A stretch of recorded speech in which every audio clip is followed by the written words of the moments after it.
Correspondent Tim Rogers. In the grounds of Cardiff Castle tonight, the supporters of the Yes for Wales campaign toasted what they hope will be the road to constitutional reform. They're led by the Welsh Secretary, Ron Davies, who has promised to deliver them a Welsh Assembly.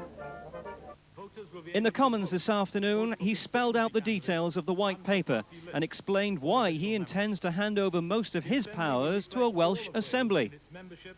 I am accountable to this House, but our procedures here are too often seen as remote from the day-to-day realities of devolved administration. Madam Speaker, this government is committed to bringing decisions closer to the citizen. But the Conservatives condemned the White Paper as a hopeless folly. This expensive bureaucratic talking shop will spell the beginning of the end of the great and historic influence yielded by Wales within the United Kingdom. It is bad for Wales, it is bad for the people of Wales, and it is bad for our United Kingdom. The White Paper on Welsh devolution contains plans for Wales's first elected assembly. It'll be made up of 60 members, 40 elected by traditional first-past-the-post system, the other 20 by proportional representation. It'll control key services including transport, health and planning, and have a £7 billion budget. The aim is not to move towards independence, but to make the existing systems of government more accountable to the people.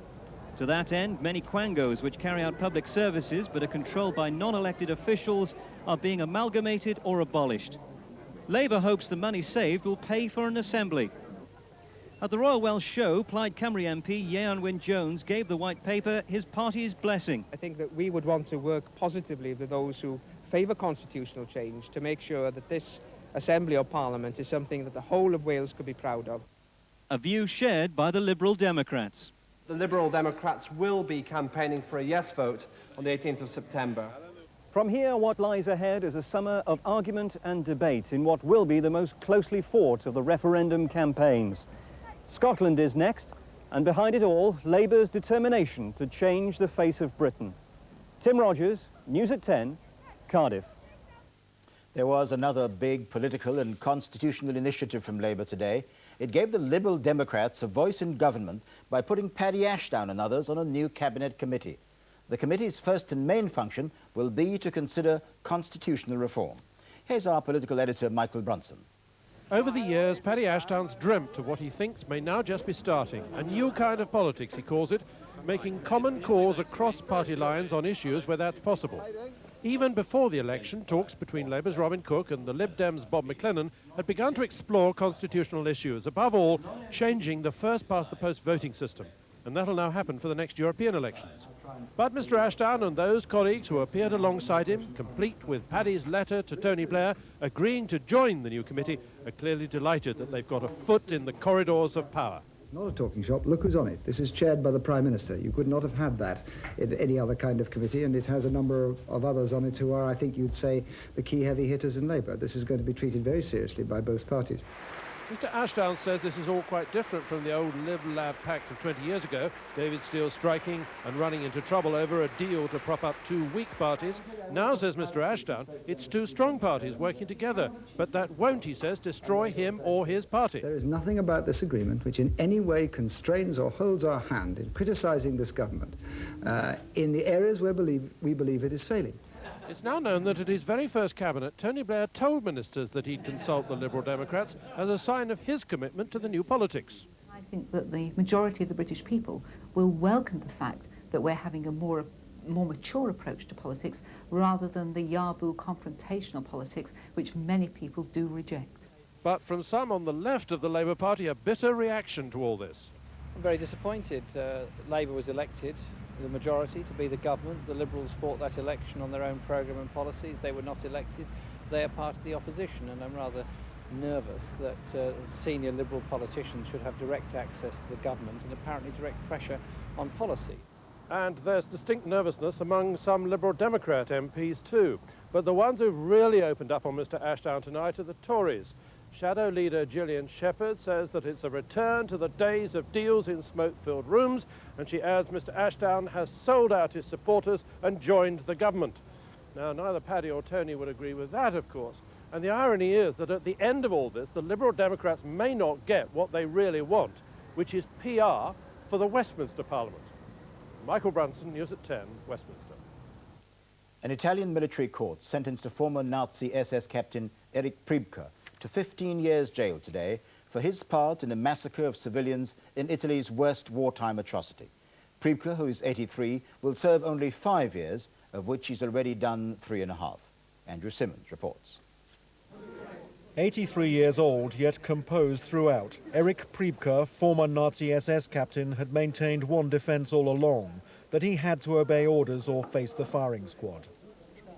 He wasn't in court, though, today to witness the emotional scenes as justice finally caught up with him 53 years after Italy's worst World War II atrocity. The massacre of 335 civilians, including children. They had been rounded up in fives, hands tied behind their backs and shot in the head. As an SS captain, he admitted killing 2 people, then helping organise the massacre, ticking names of victims off a list. 75 Jews were amongst those killed in the Ardetina caves near Rome. It was retribution for an attack by Italian partisans in which 33 German soldiers died. Priebke was tracked down in Argentina 50 years later. An American television network confronted him. His response then? You know, that was our order. You know, in the war, you know that kind of things happened, you know. In 1995, he was extradited to Italy and has remained defiant ever since. Last year, he was convicted of murder, but under Italy's law, a jail sentence couldn't be imposed for a crime more than 50 years old. The decision caused uproar in Italy, and a retrial was ordered on charges of premeditation and cruelty. His final sentence wasn't the life term which prosecutors had called for, and after mitigation, it was reduced to 5 years. He may only serve less than a year because of time already spent in prison. Priebke has expressed regret for the killings, but has also maintained throughout that his actions were perfectly legitimate wartime retributions. Andrew Simmons, News at 10. The always controversial Child Support Agency came in for more criticism today. The National Audit Office, the government watchdog, hiding behind their secrecy laws, have held on to it for more than half a century. This special report from Switzerland is by Europe correspondent Bill Neely.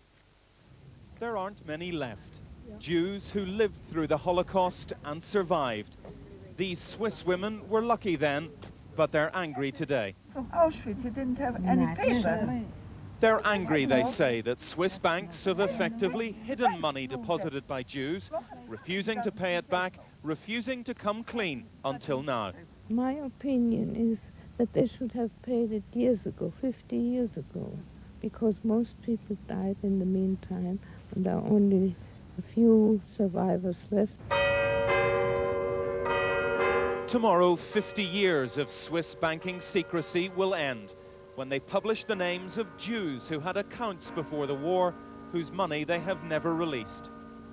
Switzerland's bank vaults hold explosive secrets. Nazi gold was kept here, some of it made from the rings and gold fillings of Holocaust victims. Here too was the victims' money, but often Swiss banks refused to give it to relatives unless they could provide a death certificate. Now, Switzerland's calm and easy ways have been shattered. An international outcry has forced the government and the banks to come clean. The banks have been legally obliged by the supervisory authority to identify and report all those accounts. But many believe Switzerland's banks can't be trusted.